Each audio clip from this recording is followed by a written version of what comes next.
Bismillahirrahmanirrahim. Assalamualaikum warahmatullahi wabarakatuh. Alhamdulillah wassalatu wassalamu ala rasulillah wa ala alihi wa sahbihi wa mawalah amma ba'du. Teman-temanku, sahabatku, saudara dan saudariku, dimanapun engkau berada, semoga kita di bulan yang suci ini, bulan Ramadan, dirahmati, diampuni, dan yang paling khusus diterima amal ibadah kita. Ramadan kali ini Ramadan yang tidak seperti biasa. Mungkin ada teman kita yang tertimpa musibah ini, dari mulai di PHK dari tempat kerja, kehilangan pendapatan, atau mungkin terpisah dengan anggota keluarga. Tetapi jangan karena musibah ini kita jadi mengeluh. Kita harus tetap sabar akan musibah yang kita dapati. Wa basyiris sabirin, dan berikanlah kabar gembira kepada orang-orang yang sabar. Quran Surat Al-Baqarah ayat 155. Pertanyaannya, siapakah orang yang sabar itu? Alladzina idza asobathum musibatun qalu inna lillahi wa inna ilaihi raji'un. Yaitu orang-orang yang apabila ditimpa musibah mereka mengucap inna lillahi wa inna ilaihi raji'un. Quran Surat Al-Baqarah ayat 156. Apa sih balasan untuk orang yang bersabar itu? Kita lihat ayat di sebelahnya. Ulaika alaihim sholawatum mir rabbihim wa rahmah wa ulaika humul muhtadun. Mereka, orang-orang yang sabar itulah yang mendapat keberkatan yang sempurna dan rahmat dari Tuhannya. Dan mereka itulah orang-orang yang mendapat petunjuk. Quran Surat Al-Baqarah ayat 157. Dari Abu Hurairah, dari Nabi SAW bersabda, tidaklah seorang muslim tertimpa suatu penyakit dan keletihan, kekhawatiran dan kesedihan, dan juga gangguan dan kesusahan, bahkan duri yang melukainya, melainkan Allah akan menghapus kesalahan-kesalahannya. Hadis riwayat Bukhari sahih. Man shoma Ramadana imanan wahtisaban ghufira lahu ma taqaddama min dzambi. Man shoma Ramadana, siapapun yang menunaikan ibadah puasa Ramadan. Man menunjuk pada satu pelaku atau subjek atau objek, tapi bentuknya tunggal dan sifatnya terbuka. Artinya bisa laki-laki, bisa perempuan, bisa tua, bisa muda, semuanya terbuka. Allah memberikan kesempatan kepada setiap personal kita tanpa terkecuali, tanpa batas, sepanjang ia memenuhi kualifikasi untuk menunaikan puasa Ramadan. Apa yang ditawarkan oleh Allah oleh nisan Nabi ini? Pertama, imanan wahtisaban. Tidak semua orang yang berpuasa, tapi khusus yang menunaikan ibadah puasa Ramadannya dengan penuh keimanan dan ketulusan kepada Allah Subhanahu wa taala. Apa yang kemudian dimaksudkan oleh hadis ini? Ghufirallahu ma taqaddama min dzanbi. Kata Nabi, orang yang menunaikan ibadah puasanya dengan tulus karena Allah, maka ia mendapatkan bonus, diampuni semua dosanya dari mulai ia balik sampai dia berpuasa. Pada Ramadan tahun ini, kita tetap bisa menikmati Ramadan dengan bermunajat di rumah. Kita menjaga diri di rumah, karena dalam pandangan Islam, mencegah itu lebih baik daripada mengobati. Mencegah dari segala sesuatu yang berbahaya, apalagi dalam kondisi wabah seperti ini.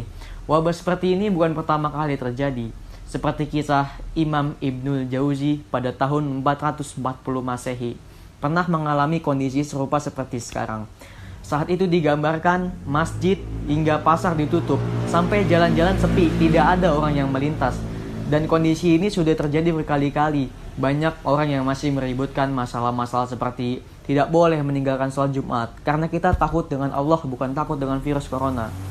Abdullah bin Abbas pernah menggambarkan, ketika turun hujan besar, ganti kalimat hayya 'alas shalah dengan shollu fi buyutikum. Sholatlah di rumah kalian masing-masing. Tetapi ada yang mengingkari dan mendatangi Abdullah bin Abbas. Mengapa muazin mengubah kata-kata azan? Apa ini? Ini sebuah kemungkaran. Ini tidak pernah terjadi. Apa kata Abdullah bin Abbas? Apakah kalian merasa heran dengan hal itu? Sungguh, orang yang lebih baik dariku telah melakukan semua ini, yaitu Rasulullah Shallallahu Alaihi Wasallam. Hal seperti ini juga pernah terjadi pada zaman Nabi Muhammad Shallallahu Alaihi Wasallam. Pada suatu ketika turun hujan yang besar hingga jalanan yang biasa dilalui tidak bisa dilewati. Makanya Nabi Muhammad SAW menyuruh muazin mengumandangkan "Shollu fi buyutikum". Wabah ini bukanlah suatu penyakit yang bisa kita anggap remeh, kita anggap enteng. Ini merupakan suatu musuh yang berbahaya untuk menyerang kita. Kita harus berhati-hati dan waspada. Pada bulan suci Ramadan ini, kita bisa menjadikan nikmat. Kita dapat lebih dekat dengan keluarga. Kali ini kita jadikan Ramadan yang istimewa. Kita harus selalu menjaga kebersihan, menjaga wudhu. Jangan membiarkan wabah ini menyebar ke seluruh penjuru negeri kita. Ada orang yang bertanya, bagaimana dengan ibadah kita? Seperti tarawih, itikaf, tadarus, berbagi buka puasa bersama, dan kita ingin mengejar dan meraih amal yang sempurna. Tetapi jika kondisi seperti ini, kita kehilangan kesempatan-kesempatan untuk menyempurnakan ibadah. Apa kata Rasulullah Shallallahu Alaihi Wasallam dari hadis yang diriwayatkan Imam Sahih Bukhari? Kalau ada di antara hamba karena dia musafir atau karena dia sedang sakit dan berkurang aktivitas ibadahnya, tetap nilai pahala sempurnanya di sisi Allah Subhanahu wa taala sebagaimana ia melakukan ibadahnya dengan normal. Teman-temanku, inilah kesempatan kita untuk bermunajat kepada Allah Subhanahu wa taala di rumah. Angkat tangan kita memohon kepada Allah Subhanahu wa taala mengangkat penyakit ini.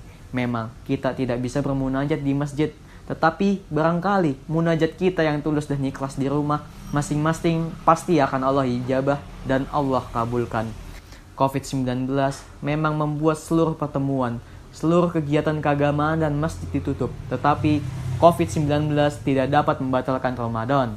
Kali ini Ramadan yang istimewa, Ramadan yang spesial. Seluruh kegiatan keagamaan dapat diikuti secara online dari berbagai platform seperti Facebook, Instagram, YouTube, dan lain-lainnya. Seluruh umat muslim di dunia dapat menyaksikannya dari rumah dan dimanapun ia berada. Masjid mungkin ditutup, tapi pintu kebaikan selalu terbuka. Kebaikan akan terus berlanjut baik online maupun offline. Pada Ramadan kali ini, masjid terbuka lebih lebar dari biasanya. Maka, tidak ada halangan untuk kita terus bermunajat kepada Allah Subhanahu wa taala. Bersatu lawan COVID-19. Saya, Akmal Maulida Hafiz, SMA Negeri 64 Jakarta. Wassalamualaikum warahmatullahi wabarakatuh. Assalamualaikum warahmatullahi wabarakatuh. Bismillah, walhamdulillah, wassalatu wassalamu ala rasulillah, la hawla wa la quwata illa billah, amma ba'd.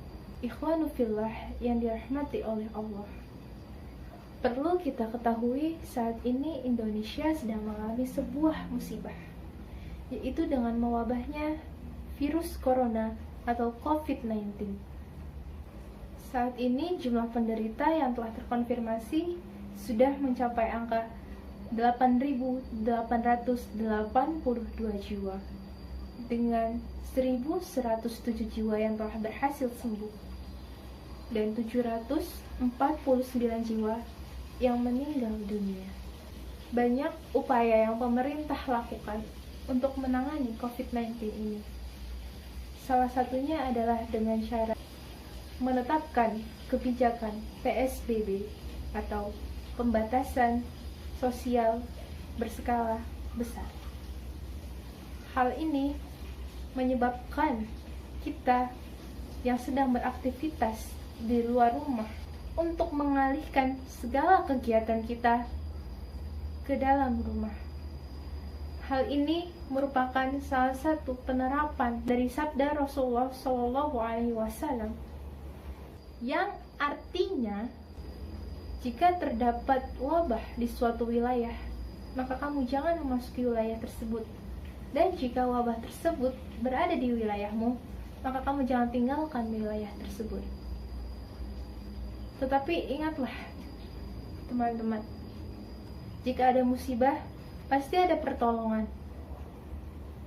Dan jika ada kesulitan, pasti ada kemudahan. Ikhwanu fillah, kita telah memasuki bulan suci Ramadan. Tetapi Ramadan kali ini berbeda dengan Ramadan tahun sebelumnya, karena Ramadan tahun ini penuh karunia dari Allah. Kenapa bisa disebut karunia? padahal kita sedang mengalami sebuah musibah? Jawabannya adalah karena dengan adanya ketetapan PSBB ini membuat semua orang yang sedang beraktivitas di luar rumah, tempat keramaian, terpaksa memindahkan segala kegiatannya ke dalam rumah. Otomatis hal ini membuat kita terpaksa berkumpul dengan keluarga, dan hal ini bisa membuat ikatan antar sesama menjadi lebih kuat dalam sebuah keluarga. Ikhwanu fillah, mungkin dengan adanya PSBB ini banyak kegiatan ibadah di bulan Ramadan yang tidak bisa kita lakukan di luar rumah, seperti tarawih, kajian, atau bahkan bakti sosial.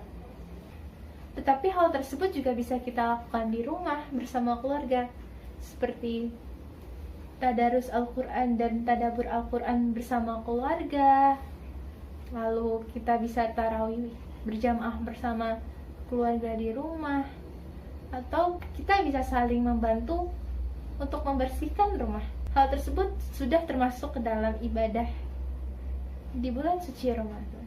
Dengan hal ini, insya Allah Ramadan tahun ini bisa menjadi ladang pahala yang berlimpah untuk kita semua, dan juga mempererat sebuah kekeluargaan.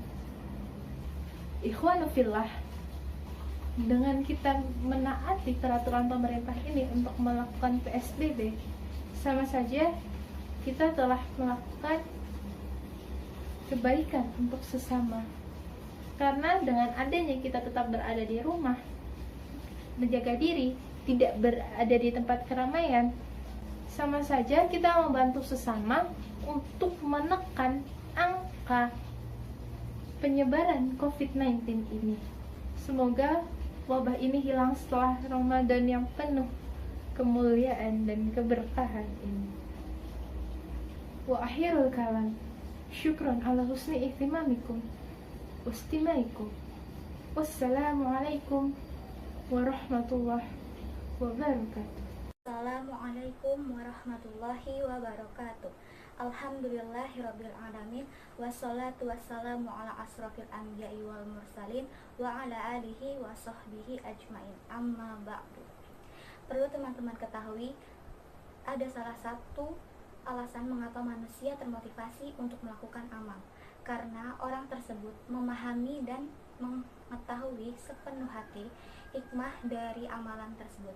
Sama seperti beribadah puasa, agar kita tetap semangat, agar kita tetap istiqomah, agar kita tetap ikhlas dalam menjalankannya, kita harus mengetahui dan memahami sepenuh hati hikmah serta kewajiban dari puasa Ramadan, bulan yang sangat mulia. Sungguh di luar sana banyak sekali orang-orang yang mengelai-elaikan ibadah puasa.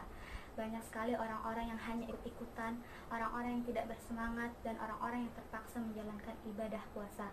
Karena itu mereka tidak memahami dan mengetahui sepenuh hati hikmah serta kewajiban dari bulan puasa tersebut. Pasti sudah mengetahui bahwa hikmah puasa tercantum di dalam firman Allah Subhanahu wa Ta'ala yang memiliki arti, hai orang-orang beriman, diwajibkan atas kamu berpuasa sebagaimana diwajibkan atas orang-orang sebelum kamu agar kamu bertakwa.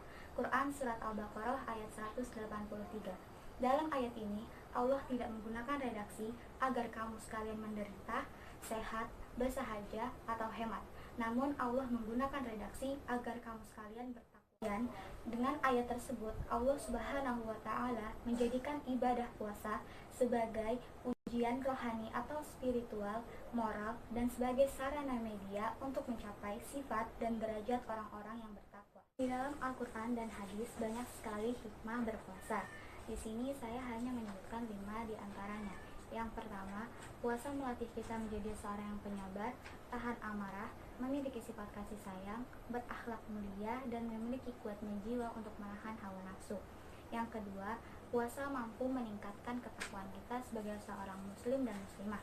Yang ketiga, puasa akan menghilangkan sifat rasa sombong dari hati seseorang hingga ia bersikap tawadu atau rendah hati dan lembut kepada orang lain. Yang keempat, puasa akan menjadikan hati bersih dan lembut.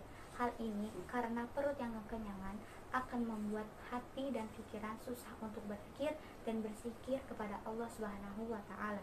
Yang terakhir, puasa akan mempersempit jalan peredaran darah dalam tubuh karena lapar dan dahaga.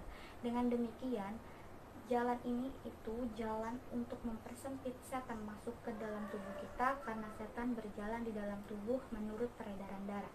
Sekian yang dapat saya sampaikan, kurang lebihnya mohon maaf. Wassalamualaikum warahmatullahi wabarakatuh.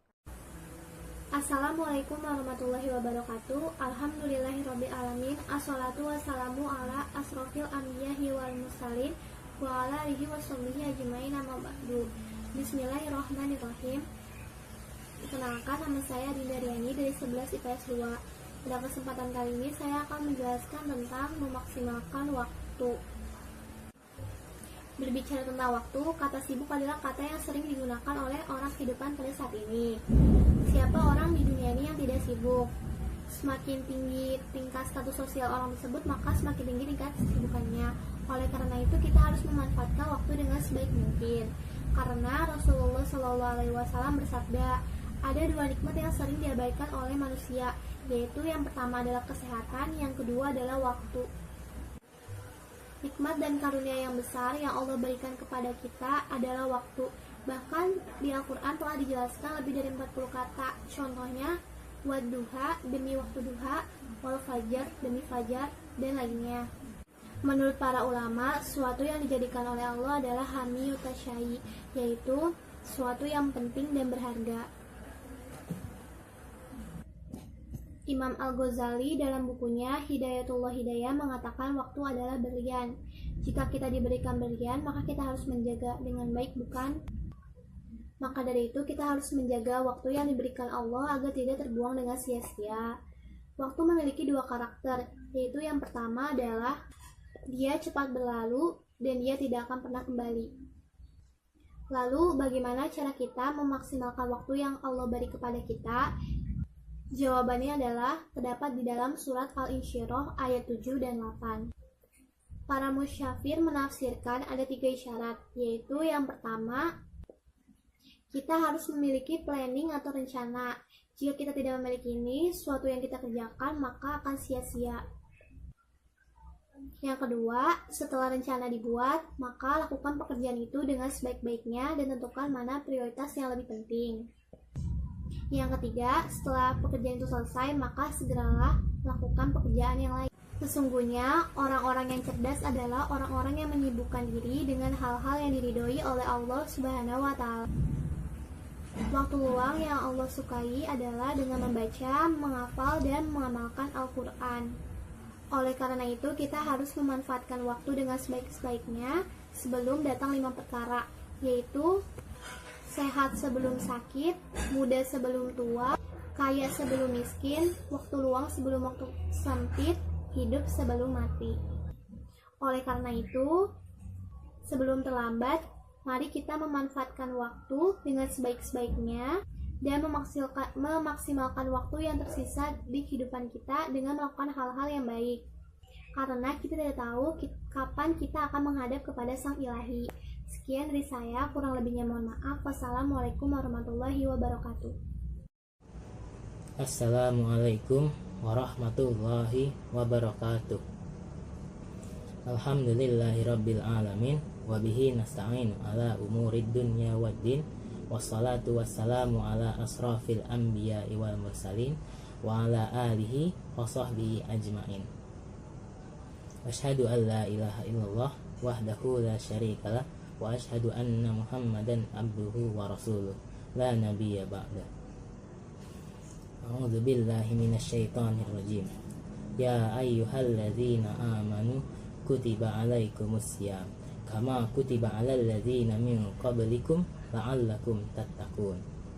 Shadaqallahul azim wa shadaqallahun nabiyyul karim wa nahnu ala dzalika minasyahidin wasyakirin walhamdulillahi rabbil alamin. Puasa Ramadan merupakan kegiatan ibadah dengan menahan lapar, haus, dan nafsu dari subuh sampai maghrib yang dilaksanakan sekali dalam setahun, yaitu saat bulan Ramadan. Dalam surah Al-Baqarah ayat 183 yang berbunyi, Ya ayyuhalladzina amanu kutiba alaikumus syiyam kama kutiba alal ladzina min qablikum la'allakum tattaqun. Yang artinya, hai orang-orang yang beriman, diwajibkan atas kamu berpuasa sebagaimana diwajibkan atas orang sebelum kamu agar kamu bertakwa. Jadi maksud dari ayat tersebut adalah kita diharuskan untuk berpuasa di bulan Ramadan ini sebagaimana Allah telah mengharuskan bagi umat-umat sebelumnya, agar kita menjadi orang-orang yang bertakwa kepada Allah dan menjauhi larangan-larangannya. Jadi ibadah puasa Ramadan itu wajib dilaksanakan bagi orang-orang yang mampu melaksanakannya. Selain itu, ada banyak lagi keutamaan berpuasa yang disebutkan di dalam banyak hadis. Beberapa yang akan saya sampaikan adalah: yang pertama, puasa adalah penghalang dari siksa neraka. Dari Jabir bin Abdullah radhiyallahu an, Rasulullah shallallahu alaihi wasallam bersabda, Innamas siyamu junnatun yastajinnu bihal abdu minan nar. Puasa adalah perisai yang dapat melindungi seorang hamba dari siksa neraka. Hadis riwayat Ahmad nomor 396 sahih. Yang kedua, orang yang berpuasa memiliki waktu mustajab terkabulnya doa. Dari Abu Hurairah, Nabi Shallallahu Alaihi Wasallam bersabda, salah satun la nuraddu da'wanuhum shaimu hatta yuftiru wal imamul adilu wa da'watul mazlum. 3 orang yang doanya tidak tertolak, yaitu orang yang berpuasa sampai ia berbuka, pemimpin yang adil, dan doa orang-orang yang dizalimi. Hadis riwayat Ahmad nomor 305 sahih. Jadi dengan kita berpuasa dari subuh sampai maghrib, dalam waktu tersebut kita bisa sebanyak-banyaknya berdoa, dan insya Allah akan dikabulkan oleh Allah Subhanahu Wa Taala. Amin amin ya rabbal alamin. Yang ketiga yaitu pintu surga Ar-Rayyan bagi orang yang berpuasa. Dari Sahal bin Sa'ad, dari Nabi Shallallahu Alaihi Wasallam, beliau bersabda, sesungguhnya di surga ada suatu pintu yang disebut Ar-Rayyan. Orang-orang yang berpuasa akan masuk melalui pintu tersebut pada hari kiamat. Selain orang yang berpuasa tidak akan masukinya. Nanti orang yang berpuasa akan diseru, mana orang yang tidak berpuasa? Lantas mereka pun berdiri. Selain mereka tidak akan memasukinya. Jika orang yang berpuasa tersebut telah memasukinya, maka akan tertutup dan setelah itu tidak ada lagi yang memasukinya. Hadis riwayat Bukhari nomor 1896 dan Muslim nomor 1152. Jadi di akhirat nanti akan ada pintu surga bernama Ar-Rayyan, di mana pintu tersebut dikhususkan bagi orang yang berpuasa. Sekian dari saya, kebenaran datangnya semata dari Allah Subhanahu Wa Taala, dan yang salah datangnya dari saya sebagai hambanya yang dhaif. Wabillahi taufiq wa hidayah. Wassalamualaikum warahmatullahi wabarakatuh.